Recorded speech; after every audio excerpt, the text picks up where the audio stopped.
Aujourd'hui, je vais vous emmener en Côte d'Ivoire, non loin de la ville de Mans. Là-bas, dans un village, vivait une famille d'origine burkinabé, prospère, qui vivait dans l'abondance et dans la tranquillité. Mais derrière cette apparente prospérité, un drame glaçant allait frapper et bouleverser toute une communauté.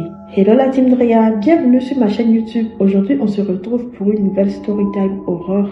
Préparez-vous car ce que vous allez entendre aujourd'hui va vous glacer le sang. Avant de poursuivre, je souhaiterais déconseiller aux âmes sensibles de poursuivre la lecture de cette vidéo. Pour les plus courageux, let's go, c'est parti. N'oubliez pas non plus, si ce n'est pas encore fait, de liker la vidéo, de la partager et de vous abonner à ma chaîne YouTube pour ne rien manquer des prochaines notifications. Let's go, c'est parti.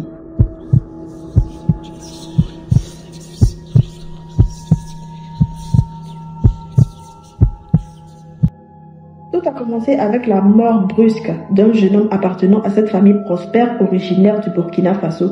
Un jeune homme qui était respecté et aimé par tous, dont les circonstances du décès restaient troubles. Ce jeune homme qui était visiblement bien portant était subitement mort, brusquement arraché à la vie dans la fleur de l'âge. Comme le veut la tradition musulmane, puisqu'il s'agissait d'une famille musulmane, ce jeune homme fut enterré le soir même de son décès. Mais le lendemain, l'impensable se produisit. Et oui, puisque le lendemain de son décès, un autre homme de ce village, un homme âgé, est décédé lui aussi, mais des causes naturelles. Et il fut enseveli dans le même cimetière que ce jeune homme. Et ce jour-là, lors de l'enterrement de ce vieil homme, l'impensable se produisit. La tombe du jeune homme qui avait été retrouvé sans vie dans des circonstances troubles fut découverte, ouverte, et son cercueil était vide. Le village entier fut plongé dans la stupeur. Qui avait osé profaner une tombe et pourquoi? Personne ne pouvait l'expliquer. Mais ce n'était que le début du cauchemar. Quelques semaines plus tard, un autre drame frappa la même famille. Le cousin du jeune homme en question, dont la tombe avait été profanée, perdit lui aussi la vie dans un accident de la route. Enterré lui aussi dans la hâte, son repos éternel malheureusement ne durera pas longtemps,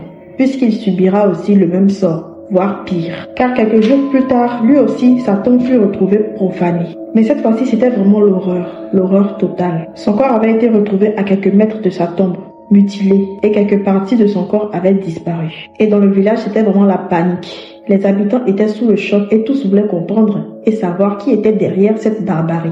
Ils ont donc décidé de se tourner vers l'oncle des deux jeunes hommes décédés dans des circonstances tragiques, un homme très riche, respecté, prospère dans ce village, propriétaire de plusieurs biens, de bétail, etc., pour lui demander la permission de faire une prière collective afin que la vérité éclate au grand jour, afin que la personne derrière toute cette barbarie se dénonce, se confesse. Suite à tout ce qui était arrivé, les gens avaient décidé de conclure qu'il s'agissait certainement de rituels, à cause des élections probablement. Mais c'était la panique, les mamans interdisaient leurs enfants de rester dehors jusqu'à une certaine heure. Vraiment, c'était la panique. Mais contre toute attente, le vieil homme refusa, prétextant qu'il préférait laisser Dieu se charger de venger ses neveux. Une réaction qui a laissé tous les habitants du village perplexes. Pourquoi refuser une telle chose? Pourquoi refuser une prière collective dans le but de connaître l'auteur de toute cette barbarie? Pourquoi refuser une prière qui est censée apporter la lumière? Bref, tout le monde se posait des questions. Mais sa décision fut respectée. Après tout, c'était leur oncle, leurs parents, leur père. Et les habitants n'avaient pas d'autre choix si ce n'était de respecter sa décision en plus de son influence. Mais quelques jours plus tard, l'impensable se produisit. L'oncle en question commença à délirer, comme s'il était poussé par des forces invisibles à se confesser. Et ce qu'il révéla par la suite glaça littéralement le sang de toute la communauté. Il avoua être à l'origine de la mort prématurée de ses neveux. Pire encore, il avoua qu'après leur enterrement, il se rendait lui-même au cimetière afin de déterrer leur corps et utiliser ses corps dans des rituels afin d'accroître ses biens et sa richesse. Pourtant, cet homme possédait déjà énormément de biens, bétail, maisons, argent, mais sa soif pour l'argent n'avait aucune limite. Mais le plus effroyable dans ses aveux fut la suite. Il avoua par la suite qu'il mélangeait la chair humaine à celle des animaux. Donc, les corps mutilés, les corps disparus, c'était lui qui les prenait. Et il mélangeait la chair de ses cadavres à la chair des animaux, donc de son bétail, dans le but de les revendre. Est-ce que vous vous rendez compte de la dinguerie? Il faisait ensuite commercialiser cette viande, obligeant les habitants du village, sans le savoir, à manger de l'humain.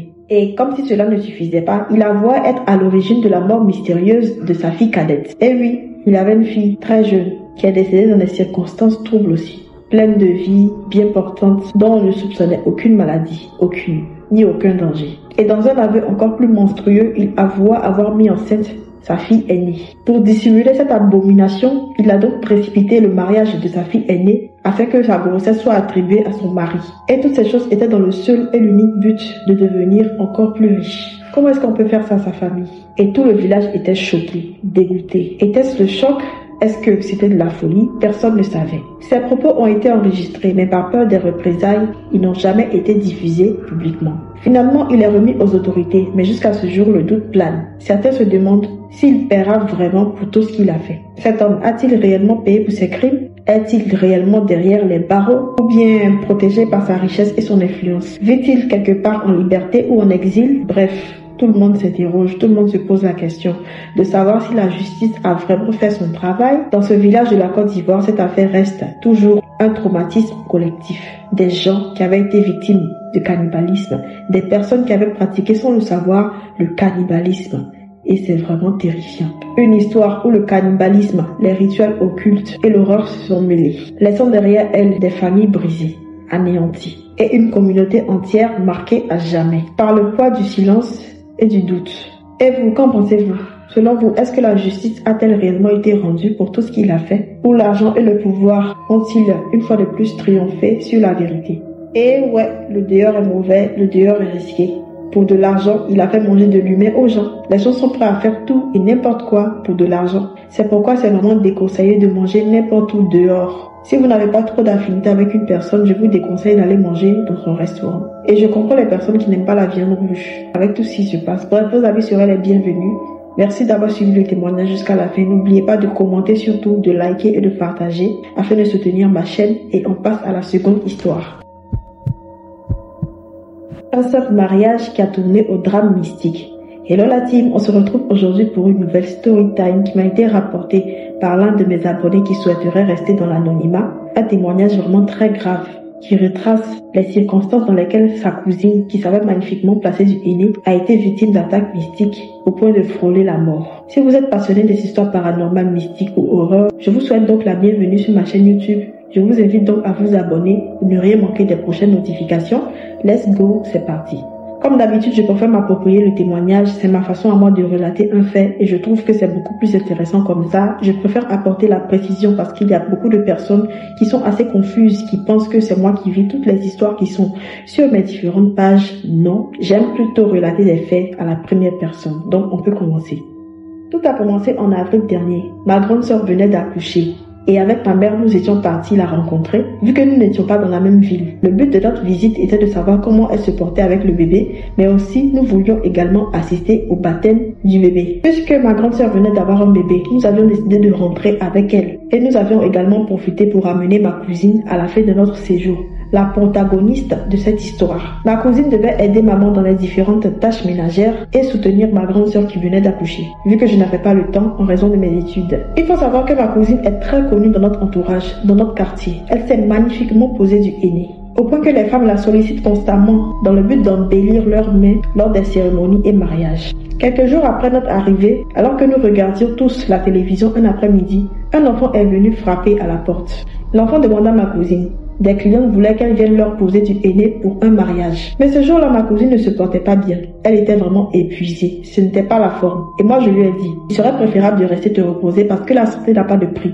Combien est-ce qu'elles vont te donner d'ailleurs? Ce business n'est rien comparé à ta santé. Reste te reposer et quand tu iras mieux, tu pourras reprendre le boulot. Malgré mes mises en garde, ma cousine ne m'a pas écoutée. Elle a suivi le petit garçon. Elle est partie. Je dois souligner que la zone où nous vivons n'est pas du tout éclairée et la nuit il fait vraiment très sombre, ce qui nous pousse à fermer le portail principal au plus grand tard à 22h. Et ce jour-là, jusqu'à 22h, ma cousine n'était pas encore arrivée à la maison. Inquiet, je suis sortie et je suis partie la chercher. Lorsque je l'ai retrouvée, elle était toujours en train de poser du henné et je lui ai fait comprendre qu'il était vraiment tard et que maman voudrait qu'elle puisse rentrer. Elle m'a fait savoir que je n'avais pas à m'inquiéter et qu'elle rentrerait plus tard. Effectivement, elle est rentrée plus tard. Très tard. Elle est rentrée à minuit. Épuisée, sans savoir que c'était le début de sa descente aux enfers. Et oui, ce soir-là, personne n'imaginait qu'un simple déplacement la marquerait toute sa vie.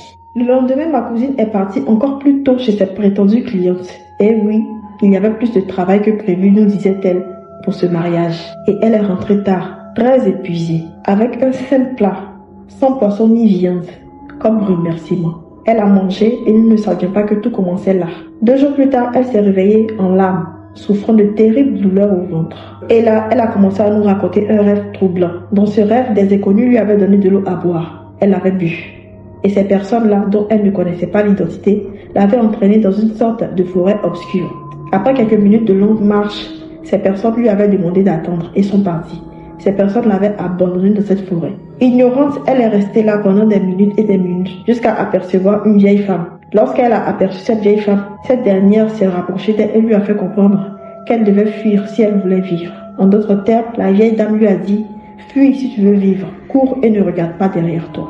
Et c'est comme ça qu'elle s'est réveillée avec des douleurs terribles au ventre. Et dès ce jour, sa santé a décliné de façon très inquiétante. Au fil des jours, ces douleurs devenaient insupportables. Et ce que nous allions découvrir par la suite allait nous glacer le sang. L'état de ma cousine empirait de jour en jour. Elle ne retenait même plus ses selles.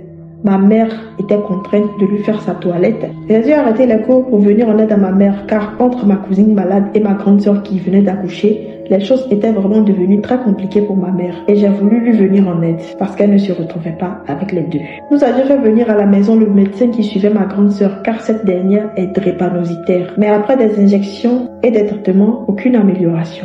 À l'hôpital, le gynécologue a dans un premier temps pensé à une grossesse extra-utérine, ensuite à un avortement raté.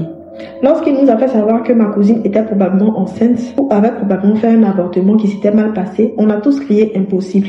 Je dois souligner que je suis le confident de ma cousine et si elle était enceinte, j'aurais été la première personne à être informée. En plus du fait qu'elle avait eu ses règles il y avait de cela 3 jours.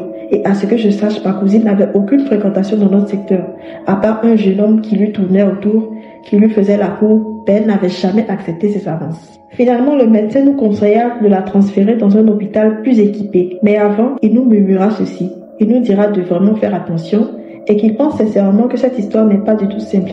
Il nous a donc fait la suggestion de consulter un praticien. Et c'est justement en consultant un praticien que nous avions appris la vérité derrière cette histoire. Au deuxième hôpital, ma cousine a été stabilisée, mais les douleurs restaient toujours étranges. Jusque-là, aucun médecin n'avait pu déterminer de quoi elle souffrait exactement. Finalement, nous avions suivi le conseil du gynécologue et nous avions vu le praticien. Et là, c'était le choc. Ce praticien nous a fait savoir que ma cousine avait été victime d'attaques mystiques.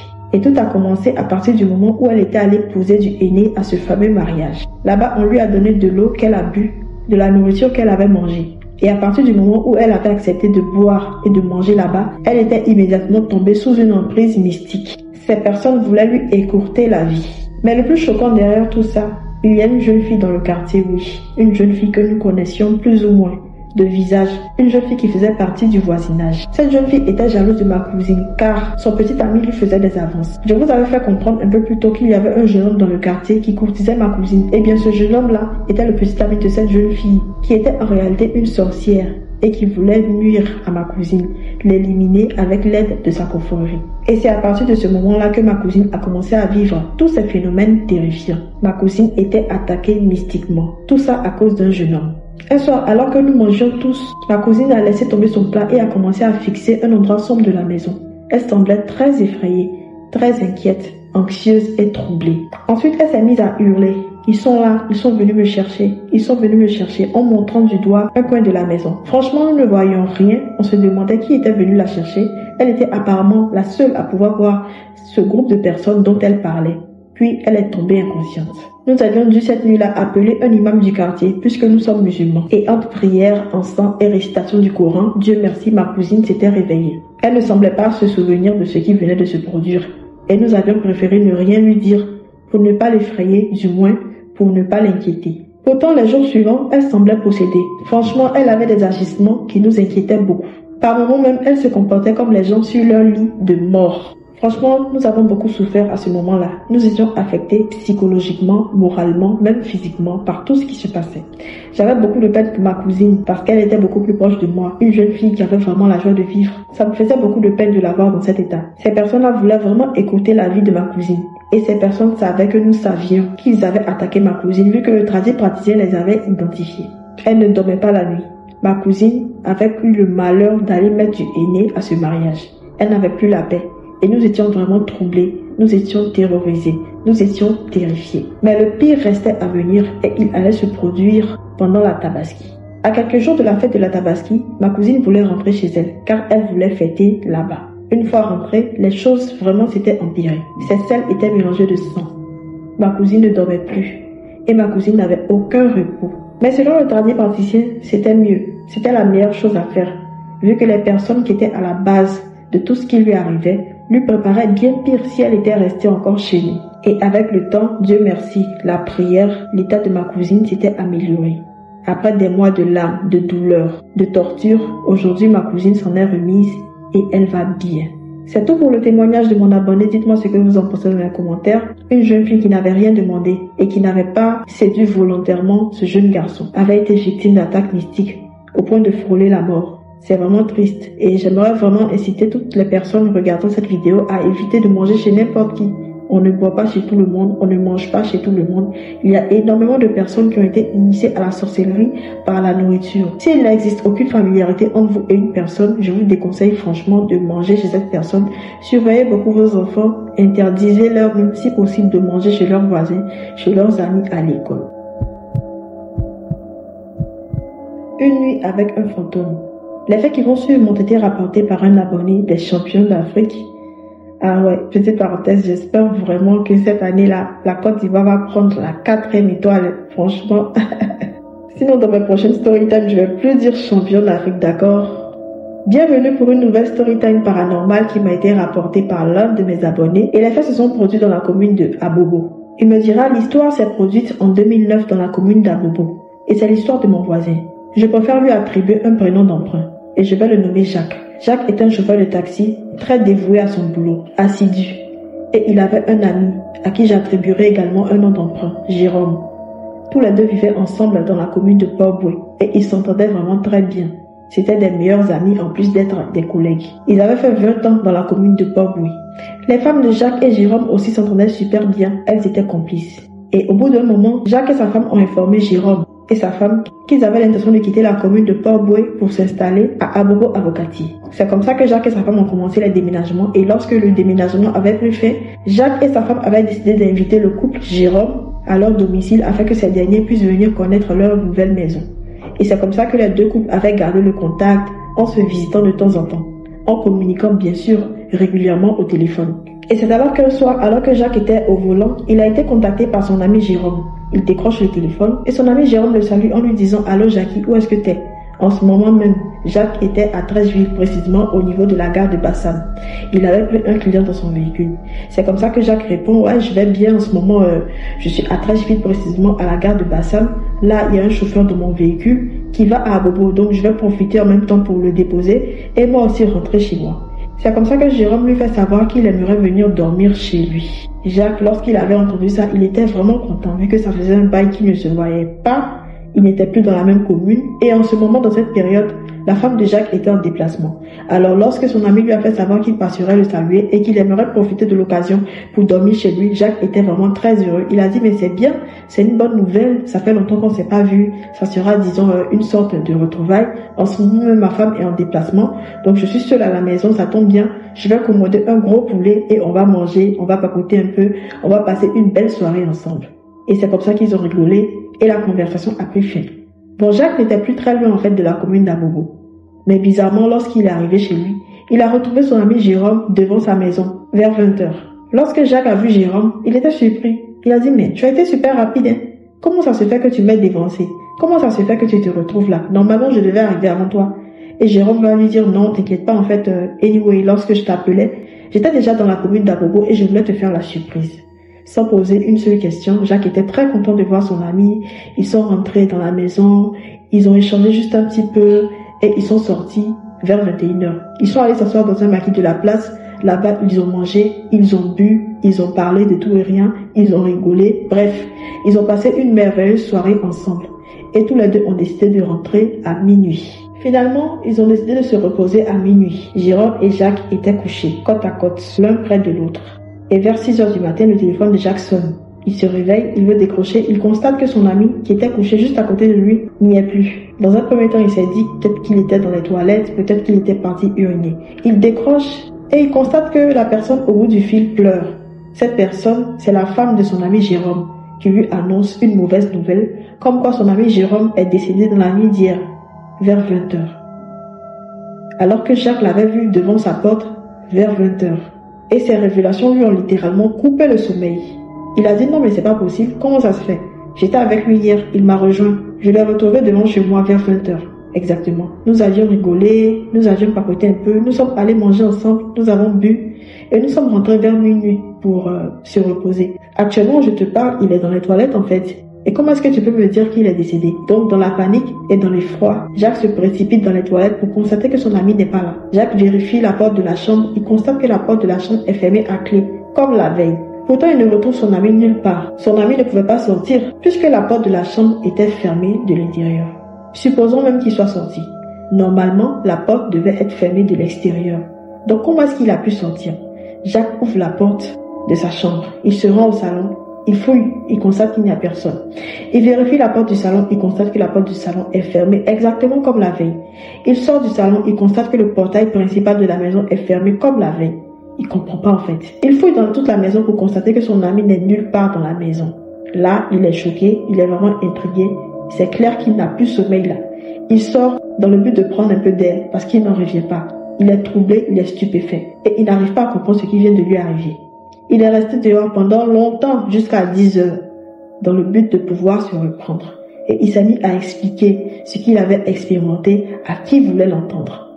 Et c'est lors des obsèques de son ami qu'il a eu la confirmation que ce dernier était bel et bien décédé, comme quoi son ami était venu lui dire au revoir.